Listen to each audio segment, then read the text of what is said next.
Olá pessoal que curte o TJ Ungido, tudo bem aí com vocês?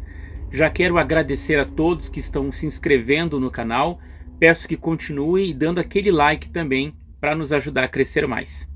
No vídeo passado falamos sobre 1931 e o seu principal evento, que foi o Congresso em Columbus, Ohio, onde Joseph Rutherford nomeou aquele grande grupo que o apoiava de Testemunhas de Jeová. Como já faz mais de 80 anos que Rutherford morreu e não está mais aqui para se defender, vamos analisar o artigo da Torre de Vigia de 1º de outubro de 1931. Artigo esse que fez parte do discurso de Rutherford naquele dia do ano de 1931. E depois vamos entender melhor se esse nome deveria ser atribuído àquelas pessoas e também a respeito da pronúncia do nome Jeová. Depois da vinheta.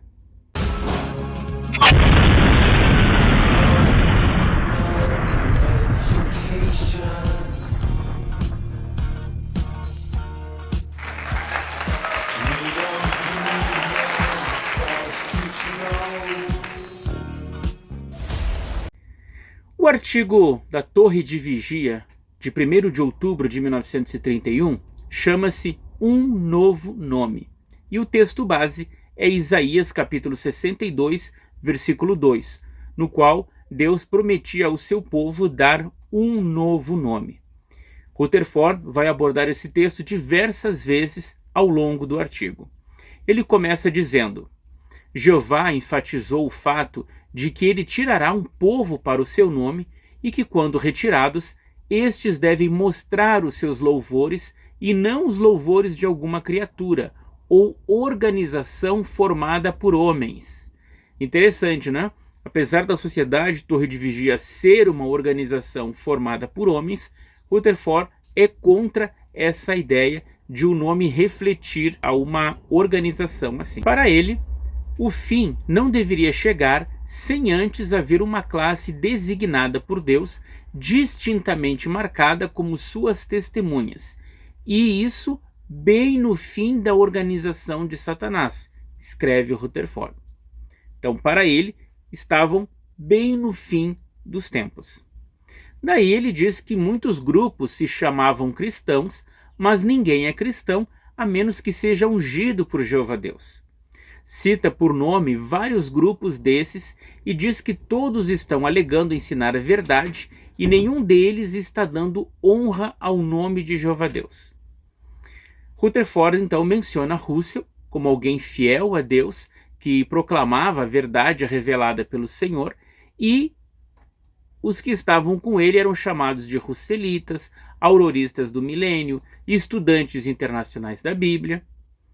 Já após a morte de Russell, diz Rutherford, surgiram inúmeras companhias formadas por aqueles que uma vez andaram com ele, cada uma dessas companhias alegando ensinar a verdade. E cada uma delas se autodenominando por algum nome, e aí ele cita alguns daqueles nomes que já estavam presentes, né? Sabemos que desde o cisma de 1917 havia diversos grupos que se separaram, né, dos estudantes da Bíblia associados à Torre de Vigia e seguiram o seu próprio movimento. Então são a esses grupos que o Rutherford está se dirigindo no artigo.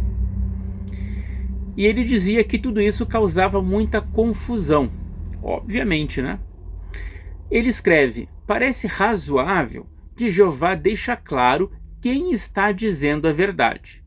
Não é também razoável que aqueles que dão testemunho da verdade honrem e vindiquem o nome de Jeová Deus e não o nome de alguma criatura ou organização formada por homens? Novamente, Rutherford afirma que, primeiro, Jeová deixaria claro qual daqueles grupos estaria correto, além de mencionar que o nome não deveria se referir a homens nem a uma organização humana. Rutherford então critica o chamado cristianismo organizado por ser hipócrita, como se o movimento que ele liderasse também não fosse cristão e organizado. Daí passa a explicar que várias outras organizações com nomes semelhantes a Russelitas, a Associação Internacional dos Estudantes da Bíblia, pessoas da Torre de Vigia, todos esses nomes se opunham abertamente à obra de testemunho contra a organização de Satanás para a vindicação do nome de Jeová. Aconselham as pessoas a se recusarem a ter qualquer contato com a literatura publicada e distribuída pela Sociedade Torre de Vigia, e nem mesmo acreditam que Cristo Jesus veio ao templo de Deus em 1918. Eles não têm uma compreensão da verdade presente. Se esses opositores estão certos, então estamos errados. E se estamos certos, então eles estão errados. Jeová deixaria claro quem eram suas testemunhas. Percebam que o artigo ele não está voltado para uma pesquisa sobre o nome Jeová e a quem era atribuído ser testemunha de Jeová. Aqui o Rutherford se concentra em diferenciar os leais à Torre de Vigia e os seus opositores que saíram do meio dela. Rutherford deixa claro que não acreditar que a pregação feita pela Sociedade Torre de Vigia é aprovada por Deus e não acreditar que Jesus veio ao seu templo em 1918 eram características desses opositores. Além disso, Rutherford fala na famosa expressão verdade presente, porque a verdade era naquele momento. Passariam alguns anos e aquela verdade se tornaria uma mentira. Por isso ele usa tanto o termo verdade presente. E deixa claro que ou eles estão errados e os demais estudantes da Bíblia estão certos, ou vice-versa. Não tem meio termo. Aqueles que estão alegremente engajados na obra de serviço do Senhor, hoje têm uma mesa farta do Senhor e estão se alimentando dela. Eles estão bebendo profundamente no poço da verdade. Eles estão se alegrando enquanto outros estão empalidecendo. Então, o presidente da Sociedade Torre de Vigia se orgulha de dizer que eles e seus apoiadores estavam vivendo fartura espiritual. Como ele disse ali, bebendo profundamente no poço da verdade. Ora, isso foi escrito em 1931. Vocês já acompanharam comigo aqui nos vídeos quantas bobagens foram faladas pela Torre de Vigia, pelos livros de Rutherford e principalmente pela publicação de Clayton Woodworth, The Golden Age. Consideraria isso beber profundamente do poço da verdade? E aí, Rutherford refere-se aos seus opositores como empalidecendo, estando com fome. E cita Isaías 65, versículos 13 e 14. Eis que meus servos comerão, mas vós passareis fome. Estão lembrados desse texto? O Senhor se livrará da classe do servo mau, matando essa classe. Percebam o ódio que Rutherford tinha de seus ex-irmãos ungidos. E é interessante notar que essa verdade presente, a classe do servo mau, também, após a morte de Rutherford e também de Nathan Knorr, ela deixou de ser encarada como verdade. Segundo esse artigo da Torre de Vigia, para fazer uma distinção clara entre o falso e o verdadeiro servo, Jeová declara que fará com que sua nação escolhida seja conhecida por um nome distinto, e cita então Isaías 62, versículo 2. Cabe aqui salientar, como eu já mostrei no vídeo passado sobre 1931, que lá em 1944, ou seja, 2 anos após a morte de Rutherford, houve uma sentinela que deixou claro que a interpretação desse texto de Isaías 62:2 como se aplicando ao nome das testemunhas de Jeová é algo errado. Portanto, aquilo que Rutherford estava ensinando ali como verdade presente, hoje é uma mentira do passado. Rutherford diz que a aplicação dessas palavras se deu após Jesus vir ao templo, lá em 1918, e que os chamados estudantes da Bíblia, ou seguidores do pastor Russell, aqueles que afirmavam estar fundamentados nas características básicas da verdade, conforme exposta pelo irmão Russell, estão falando contra a classe que está proclamando a mensagem do reino. Então, novamente, ele coloca a pilha entre esses grupos separatistas e o grupo de Rutherford. Tais opositores, diz Rutherford, denunciavam a Sociedade Torre de Vigia de Bíblias e Tratados e sua organização como um esquema de venda de livros e que está fazendo uma grande obra falsamente em nome do Senhor. E aí, diz Rutherford que esses inimigos citavam Mateus 7:22, que nem todo aquele que me disser Senhor, Senhor entrará no reino dos céus. E Rutherford rebatia o argumento deles com Mateus 24:14, que era imprescindível pregar as boas novas do reino. Então vocês conseguem entender essa briga que estava ocorrendo em 1931, que hoje a Sociedade Torre de Vigia nem menciona? Vejam, as pessoas criticavam Rutherford dizendo que o que ele fez ali após a morte de Russell era um grande esquema para a venda de livros. Afinal, todo ano saía pelo menos um livro de Rutherford e mais 2 ou 3 livretos. E Rutherford os acusava de não pregar as boas novas. Também, Rutherford relaciona Mordecai e Esther, identificando eles como judeus, e assim também seriam as testemunhas de Jeová. Agora, diz ele, parece que chegou o tempo em que a classe do servo fiel deve ser definitivamente identificada como judeus, ou o povo que honra e louva a Jeová Deus, e que é fiel e leal a ele e ao seu serviço.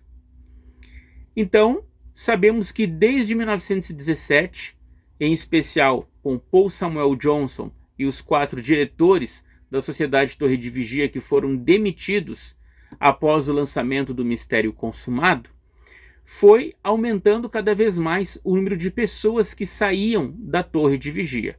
Primeiro, naqueles anos de 17 e 18, depois, após o fracasso da profecia de 1925, novamente em 1928 e, por último, entre 1931 e 1932, quando Rutherford mudou o nome do movimento e demitiu todos os anciãos eleitos.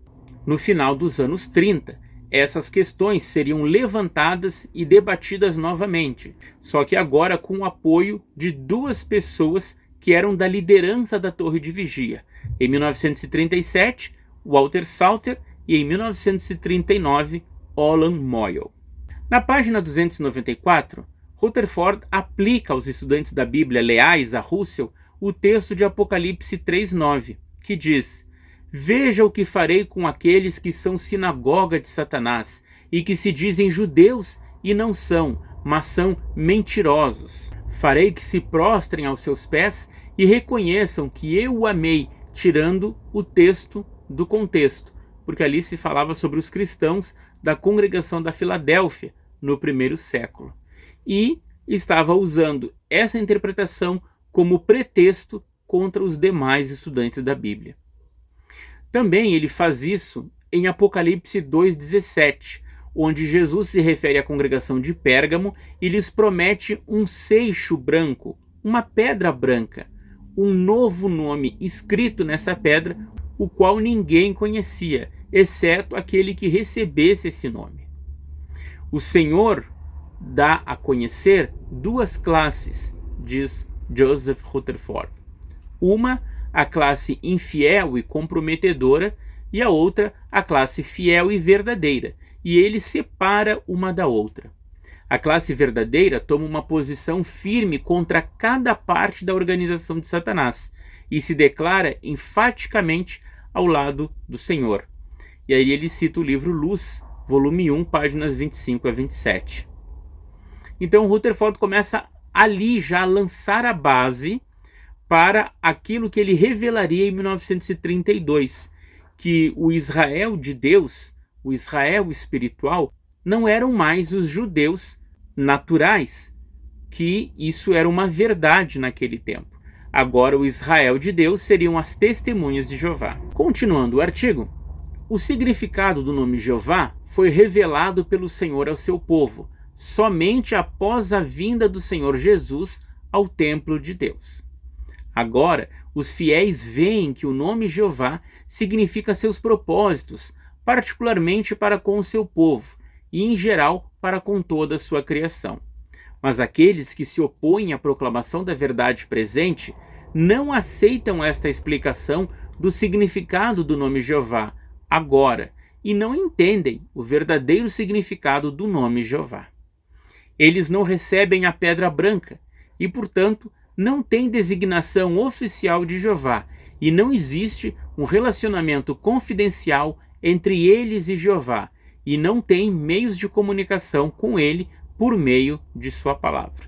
Então, além de chamar seus ex-irmãos como sinagoga de Satanás, Rutherford diz que eles não têm o apoio de Jeová, nenhuma relação com ele. Somente as testemunhas de Jeová, nomeadas por Rutherford, teriam o seixo branco mencionado lá em Apocalipse com o novo nome. Ao chegarmos próximos da conclusão do artigo, Rutherford cita os textos de João 18:37, onde Jesus disse que veio ao mundo para dar testemunho da verdade, Apocalipse 3:14, que cita Jesus como sendo a testemunha fiel e verdadeira, Atos 15:14, onde Pedro relata como Deus, dentre os gentios, separou um povo para si mesmo, e de novo ele menciona Isaías 62, versículo 2, que diz: serás chamado por um novo nome que a boca do Senhor nomeará.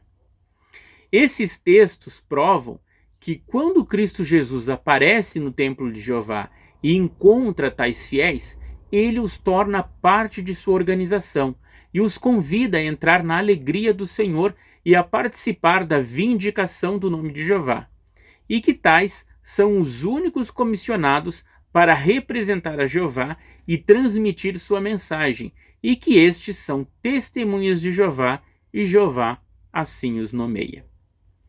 Então, é nesse ponto que Rutherford aplica, agora sim, as palavras de Isaías 43, versículos 8 a 12. Aí ele vai falando, que a Sociedade Torre de Vigia, que a Associação Internacional dos Estudantes da Bíblia, que a Associação Púlpito do Povo, todas essas três são corporações para preparar e publicar uma proclamação ou mensagem bíblica, embora sejam todas elas instrumentos usados por Jesus. Diz ele: recusamo-nos a usar o nome de uma corporação ou de qualquer homem. Recebemos e levamos com alegria o nome que a boca de Jeová Deus nos nomeou e nos deu, a saber, Testemunhas de Jeová. Com certeza deve ter sido emocionante e muito impactante para aqueles estudantes da Bíblia que estavam assistindo ao congresso lá em Ohio receber essa nomeação. Sem dúvida, foi um golpe de gênio da parte de Rutherford interpretar o texto dessa forma e aplicar aos leais ao seu grupo. Então, gente, quando paramos para pensar, quando a Torre de Vigia relembra os eventos ocorridos em 1931, em receber o nome Testemunhas de Jeová, tudo tem uma aura de espiritualidade, de Jeová providenciando que aquilo ali ocorresse, e ela não revela os detalhes históricos, as brigas que ocorriam entre os estudantes da Bíblia, e como Rutherford escolher este nome foi fundamental para separar quem apoiava ele e quem não apoiava. Percebam que em nenhum momento ele tratou do nome em si, Jeová, nem da pronúncia correta das 4 letras, YHWH ou Yod-He-Vav-He. Então está na hora de a gente entender, será que receber o nome Testemunhas de Jeová foi apropriado? O nome Jeová está correto ou é pura invenção? Todos nós sabemos que os judeus deixaram de pronunciar o nome divino há muitos séculos, não é mesmo? Pelo menos até a destruição do templo lá em 70 da Era Comum. Será que Jesus e os apóstolos, eles usavam o nome divino da mesma forma que a Torre de Vigia usa. Eu sugiro para vocês a consideração de 2 artigos muito importantes que analisam todas as respostas que a organização Torre de Vigia dá sobre usar o nome Jeová. São artigos que estão aqui embaixo do vídeo, na descrição do vídeo, e são do site Mentes Bereanas, que eu aconselho todo mundo que quer saber a verdade, não só sobre a Bíblia, mas também sobre a história da Torre de Vigia, considerar o artigo no Mentes Bereanas. Quando foi escrita a Septuaginta, que é a tradução das escrituras hebraicas para o grego, isso foi feito alguns séculos antes do nascimento de Jesus. E ao fazerem isso, os escribas respeitaram a tradição de não usar o nome divino, mas sim colocar os termos Senhor em hebraico, ou Kyrios em grego. O fato é que a gente encontra textos rabínicos dos primeiros séculos que dizem que o nome divino só poderia ser pronunciado no dia de Yom Kippur pelo sumo sacerdote dentro do Santo dos Santos, que era o espaço mais santo do Templo de Jerusalém, ou seja, uma restrição realmente praticamente absoluta do uso desse nome. E há também uma tradição samaritana que diz que o nome divino só era conhecido pelo sumo sacerdote, que transmitia esse nome secretamente ao seu sucessor, e isso de geração em geração. E até na escrita a gente vê esse processo de restrição do uso do nome divino acontecendo principalmente a partir do 3º século a.C. Os judeus que traduziram a Bíblia hebraica para o grego entre o 3º e o 1º século a.C. substituíram todas as ocorrências do nome próprio do Deus de Israel e de Judá pelas palavras Kyrios ou Theos, ou seja, Senhor ou Deus, respectivamente. No Novo Testamento também, o nome próprio de Deus não aparece nenhuma vez. É sempre Kyrios ou Theos também, que correspondem às palavras hebraicas Adonai e Elohim, que já vinham substituindo ali o uso do nome próprio. O livro O Homem em Busca de Deus, publicado pelas Testemunhas de Jeová, reconhece isso nas páginas 228 e 259. Ali diz: do 3º século antes da Era Comum até o 3º século da Era Comum, tal proibição existia e era parcialmente observada, diz o rabino A. Marmorstein. Também que quando a forma hebraica para o nome divino foi mais tarde eliminada em favor de substitutos em grego na Septuaginta, foi também eliminada das citações da Septuaginta no Novo Testamento.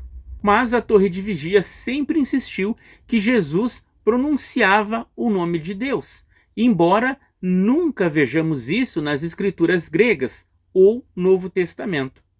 Toda vez que Jesus se refere ao nome do Deus hebraico, ele está se referindo à reputação desse nome.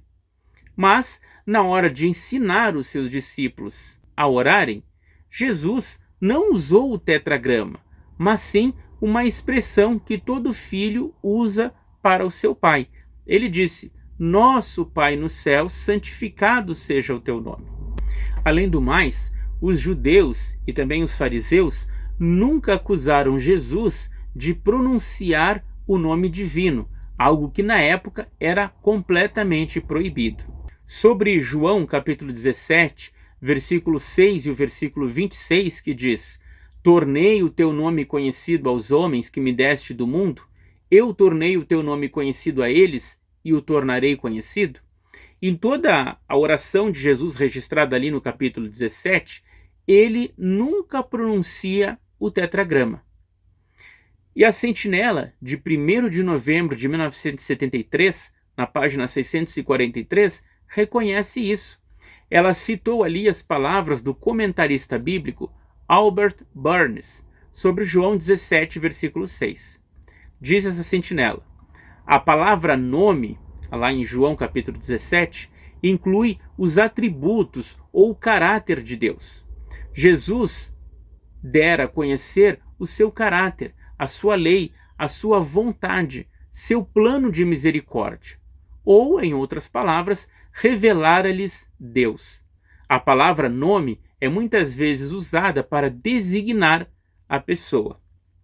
Percebam que por essa linha de raciocínio conseguimos compreender por que no Novo Testamento não está o nome divino, porque ele não era utilizado. O mesmo pode ser aplicado em Atos capítulo 15, versículo 14, que Rutherford mencionava, um povo para o seu nome. Tem a ver um povo que honra o nome de Deus, no sentido de trazer a mesma característica desse nome, o seu caráter. E por falarmos em Novo Testamento, a gente sabe que a Torre de Vigia se orgulha de colocar ali o nome Jeová 237 vezes nesse Novo Testamento. Mas a própria liderança deles sabe que o nome divino não aparecia nas escrituras gregas. A sentinela de 1º de março de 1991, na página 28, admite: é verdade que nenhum primitivo manuscrito grego existente do Novo Testamento contém o nome pessoal de Deus. E os fragmentos de manuscrito grego que contém o tetragrama, que às vezes é mencionado nas publicações, ele se aplica unicamente à Septuaginta e não ao Novo Testamento. Agora, que dizer da pronúncia do nome Jeová? Será que ela está muito errada ou se aproxima da pronúncia original? Bom, muitos eruditos reconhecem que o termo Yahvé é um termo mais correto do que Jeová. No seu prefácio original, a tradução do Novo Mundo afirmava, lá na página 25, quando primeiro apareceu apenas as escrituras gregas cristãs, ela disse no prefácio: embora nos inclinemos a considerar a pronúncia Yahvé o modo mais correto, mantivemos a forma Jeová devido à familiaridade das pessoas com ela desde o século XIV. Bom, então vemos que a Torre de Vigia afirma que Yahvé é mais correto que Jeová e que eles estão usando este nome simplesmente porque as pessoas conheciam mais. Ainda existem várias formas até hoje conhecidas, né, para pronunciar esse nome. Então, por exemplo, Javé, Yahvé, Yahweh, Jeová, Yahô, Yahu. Enfim, são várias pronúncias que circulam hoje. Então a pergunta que a gente poderia fazer agora é de onde que as pessoas tiraram essas pronúncias, né? E a resposta vem principalmente de dois conjuntos de manuscritos, que são manuscritos que preservam ali, mesmo depois desse período de evitar o registro do nome divino, que preservam esse nome em hebraico e em grego. O primeiro conjunto de manuscritos, né, que é o conjunto hebraico, que são os textos massoréticos. Os massoretas foram escribas judeus que introduziram uma série de sinais na escrita hebraica, entre eles alguns sinais para indicar a pronúncia das vogais. Então, nesses textos, que são medievais, a gente tem essa inovação na escrita do hebraico, que facilita muito o registro do som das palavras, né, da pronúncia realmente das palavras. E como nos textos massoréticos o nome próprio do Deus de Israel aparece milhares de vezes, a gente poderia ver como que a pronúncia desse nome foi registrada usando essa nova notação. E quando a gente faz isso, né, o que a gente encontra não é uma, mas sim várias possibilidades. No Codex Leningradenses, por exemplo, que é uma edição da Bíblia hebraica escrita no sistema massorético, o que a gente encontra são principalmente as formas Yevá, Yehová, Yevi e Yehovi.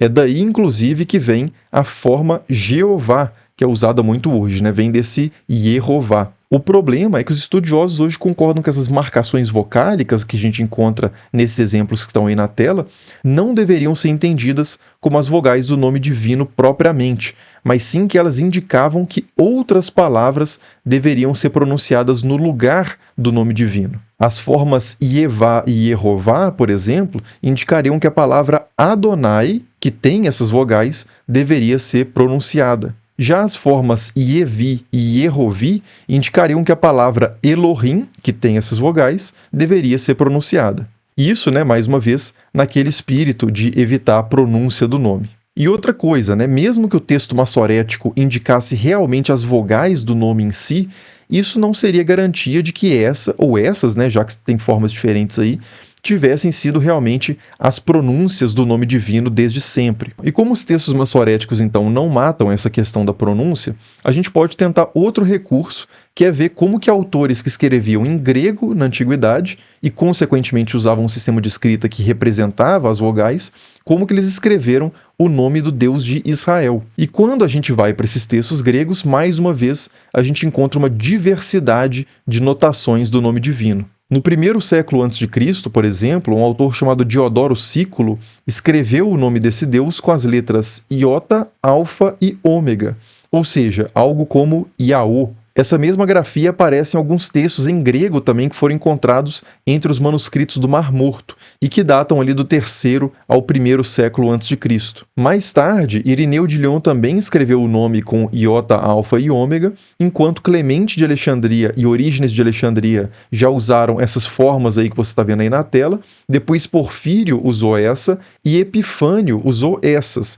E essa última forma especificamente usada pelo Epifânio é muito interessante porque ela soa como Yavé, que é uma pronúncia que já está bem próxima da forma Javé, né, usada em algumas bíblias em português hoje. Todas essas formas gregas são formas possíveis de interpretar o nome de 4 letras que a gente encontra no hebraico, né, chamado de tetragrama, que significa simplesmente isso, né, 4 letras. Esse é um termo que os gregos usaram para se referir a esse nome. E ainda que sejam formas possíveis de interpretar o nome, é importante dizer que todas elas são imperfeitas também, porque há alguns sons da língua hebraica que não podem ser representados por nenhuma letra grega, né? Então não é uma falha aqui de quem está fazendo a passagem de uma forma de escrita para outra. É que realmente não existia o recurso de representar, por exemplo, o som de Rô, né, do Yahô, por exemplo. Então o grego escreveria Yaô, porque ele não tem como representar esse som meio de R aí do Yahô, usando a escrita grega. Mas enfim, né, moral da história, o testemunho grego, então, documental, também é insuficiente para matar a questão de como o nome do Deus de Israel era pronunciado na antiguidade. Ele dá pistas importantes, mas também não fecha a questão. O verbo ser ou estar, né, na forma que aparece aí no hebraico, na primeira pessoa, é RE.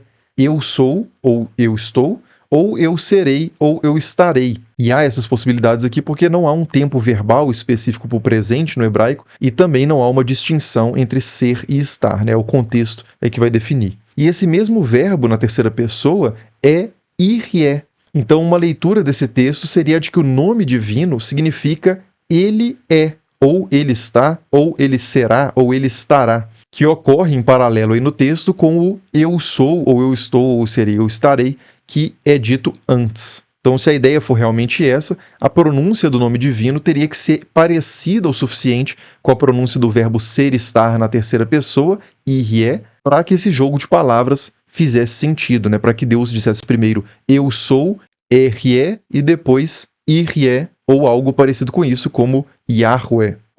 Quando os escribas, para lembrar os leitores das escrituras hebraicas de pronunciar a palavra Adonai, ou Senhor, ao se deparar com o tetragrama Yod, Re, Vav, Re, introduziram sobre as 4 consoantes os pontos vocálicos da palavra Adonai, ou seja, A, O, I.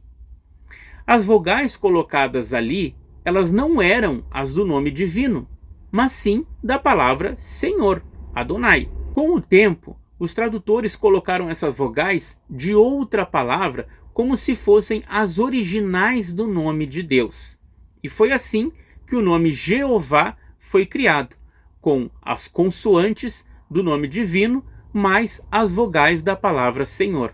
Depois do século VI vão ser adicionados alguns sinais vocálicos ali ao hebraico, que seria o equivalente realmente para indicar a pronúncia das vogais nessas palavras. E alguns manuscritos vão trazer ali as consoantes do nome de Deus, mas com os sinais vocálicos da palavra Adonai, para o leitor, quando fizesse sua leitura pública, se lembrar que ele deveria pronunciar ali Adonai e não o nome próprio de Deus, por essa questão de zelo, assim, né? E é daí, inclusive, que vem o termo Jeová, né? Que é uma das formas mais comuns de pronunciar o nome de Deus aí no português, que é justamente a mistura das consoantes do nome próprio de Deus, seria mais ou menos algo como Yahweh, segundo a reconstituição atual e maior consensual entre os estudiosos, com as vogais de Adonai. Então alguém teria lido ali aquelas vogais indicando a palavra Adonai, mas não teria entendido que era só uma indicação mesmo e teria lido a palavra tal como ela foi misturada ali, né? Então, possivelmente, essa palavra Jeová é fruto de uma incompreensão ali de alguns manuscritos hebraicos, né, que faziam esse mix. A título de comparação, vamos ver o que aconteceu com o nome Jeová e as suas 4 letras como se fosse o nome Yasmin. Digamos que por algum motivo qualquer, uma rainha chamada Yasmin não desejasse mais que seus súditos pronunciassem o nome dela. Então, os seus escribas reais, ao se referirem a ela, colocavam só as consoantes Y, S, M, M. Para não caírem no erro, eles usavam então o termo senhora para se referir a esta rainha. E para lembrarem os futuros leitores dos textos reais, colocaram as vogais de senhora, ou seja, E, O, A, em cima das 4 consoantes Y, S, M, M, para que assim, ao verem isso, leriam senhora em vez do sagrado nome da rainha Yasmin. Mas um desavisado escriba resolveu incorporar essas vogais, que eram apenas para um lembrete, às 4 consoantes. E aí surgiram os nomes Ieosman, Iaesmon e Ioasmen. Afinal de contas, ele estava colocando as vogais entre as consoantes. Quão distante estão esses nomes criados do original Yasmin? Agora, imagine outro escriba, séculos depois, mudando o Y de Yasmin por J. O nome da rainha agora pode ser Jeosman, Jaesmon ou Joasmen. Tudo isso é completamente diferente de Yasmin. Entendeu por que o nome de Deus não é Jeová? A própria letra J, ela não existe nem no hebraico, nem no grego, nem no latim. Por que a letra J tem um pinguinho? Porque ela é um I com uma curva para baixo, à esquerda. O próprio som I e I eram diferentes e passaram a ser representados de formas diferentes, criando a letra J. 2 dos reformadores que atuaram especialmente na gramática de seus idiomas foi Jean Giorgio, na Itália, e também Petrus Ramos, que fizeram propostas para a diferenciação desses 2 sons através do I que conhecemos hoje e do J. E o som, na verdade, né, o som J, ele já era comum entre a população, porque a língua é viva e vai se transformando ao longo do tempo. E depois os homens, né, vão registrando isso através da gramática e de dicionários. Mas, com certeza, a palavra Jeová, esse som G, não existia no tempo dos hebreus. Isso foi sendo criado depois com o desenvolvimento da letra J. E vocês podem acompanhar no vídeo do Glossonauta, que explica de forma magistral essa transformação e analisando publicações antigas, não apenas bíblias, como também o livro Os Lusíadas, em português arcaico. Carta de Pero Vaz de Caminha, né, que eu estava mencionando antes. Aqui, a gente já tem o J, mas o J é simplesmente uma variante do I. Né? Então você vai ter aqui, ó, posto que o capitão mor desta vossa frota, e assim os outros capitães escrepuam a vossa alteza, a nova, vossa aqui com V pontudo, mas nova com o, né, o U pontudo e aqui o U arredondado, nova, não é noa, não, é nova, do achamento desta terra, nave, aqui a nave, escrito assim, não deixarei também de dar disso minha conta, vossa, cadê? Aqui, ó, ainda, ok, conta a Vossa Alteza assim como eu melhor puder, ainda que para o bem contar, e não sei o que, não sei o que lá. Ainda, olha aqui, isso não é ajuda, isso é ainda, ainda.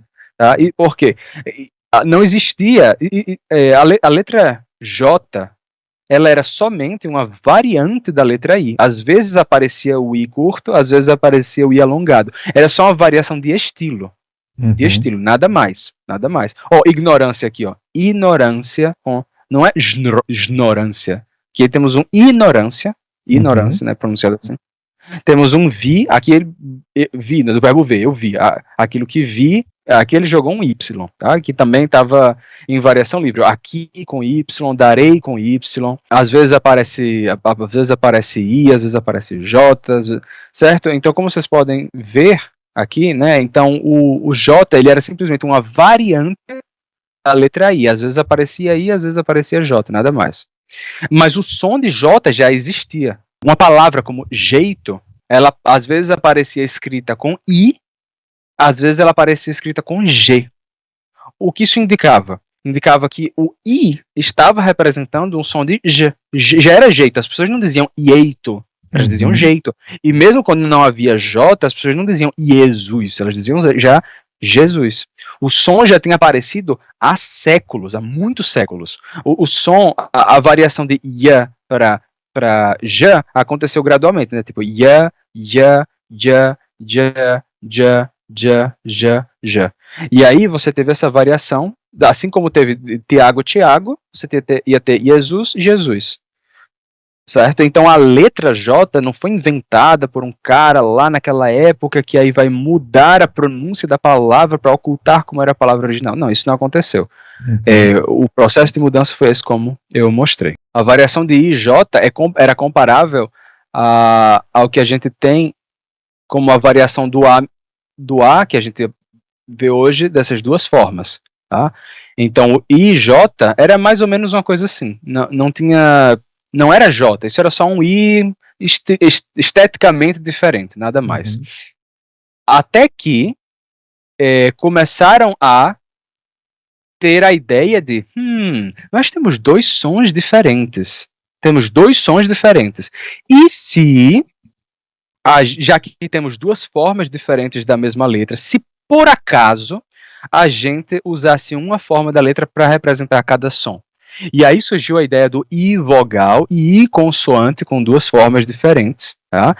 E nessa edição aqui dos Lusíadas, de 1572, a gente já vai ter essa solução de fazer o seguinte, ó, desejam com a forma alongada para marcar a pronúncia consonântica, né? J, desejam, vejam. Tá? Mas nesse mesmo texto, eles ainda não haviam tomado a decisão nessa impressão de usar o pontudo para fazer o som de V.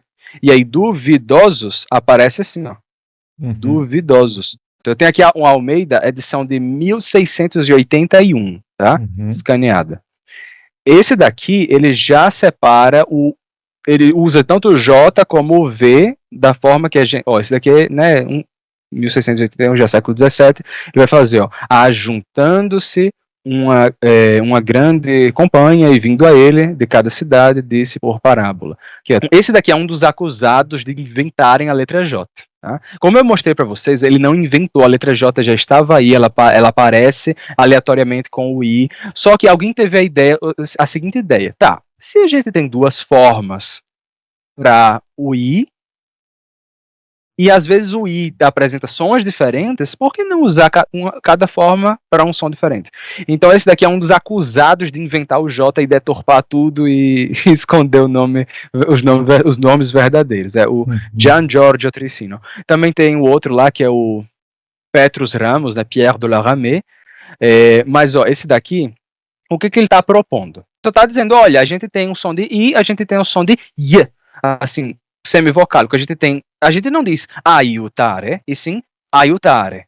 Por que a gente não pode colocar aqui um I alongado nesses casos, só para marcar essa diferença? Foi isso que ele fez.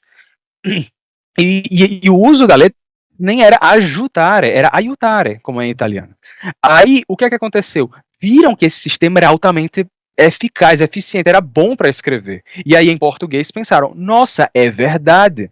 Vejam só o que eles estão fazendo ali. Tem aquele tal de Gian Giorgio escrevendo assim, tem aquele tal lá de Petrus Ramos, de Pierre de la Ramée escrevendo assim. A gente em português, por acaso, usa a letra I para dois sons, para o som de I e para o som de J. A gente pronuncia Jesus, a gente não diz Jesus, escreve com I. E se a gente usasse uma versão alongada do I nesse caso, só para marcar a nossa diferença de pronúncia? Então, o J não é um I deturpado, nem nada, não. É a própria letra original com a modificação só para marcar uma diferença de som. William Tyndale, em 1530, foi o primeiro a utilizar o nome Iéová na sua tradução. Já o rei Jaime, em 1614, utilizou o termo Jeová na sua versão bíblica. E em português, João Ferreira de Almeida, em 1693, empregou também Jeová, com H no meio e no final, cerca de 6.800 vezes, substituindo o tetragrama. Se fosse fundamental para a salvação humana e para a adoração divina pronunciar corretamente o nome de Deus, esse jamais teria se perdido. Além disso, temos o exemplo de Jesus para chamarmos a Deus de nosso Pai, criando uma relação próxima com Ele. Até o apóstolo Paulo usou o termo Abba, Pai, que significa paizinho, em Gálatas 4:6 e Romanos 8:15. Com certeza, chamar a Deus de nosso Pai ou paizinho é muito mais apropriado do que utilizar um termo que ficou banalizado entre as testemunhas de Jeová, um termo inventado e defendido pelo juiz Rutherford, uma apropriação da expressão testemunhas de Jeová, que estava se referindo aos antigos hebreus e agora sendo aplicado a uma parte de uma religião norte-americana.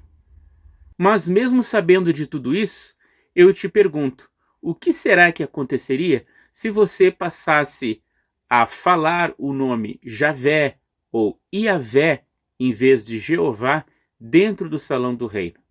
Muitos talvez digam, nada iria acontecer, porque a torre de vigia reconhece que o nome Jeová é apenas uma das possibilidades e que não é o nome correto.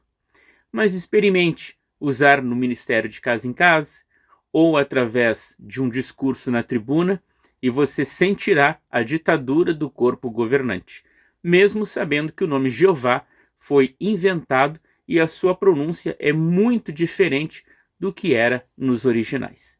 Continue acompanhando o TJ Ungido e descobrindo detalhes da história que a organização das Testemunhas de Jeová não lhe conta. Obrigado.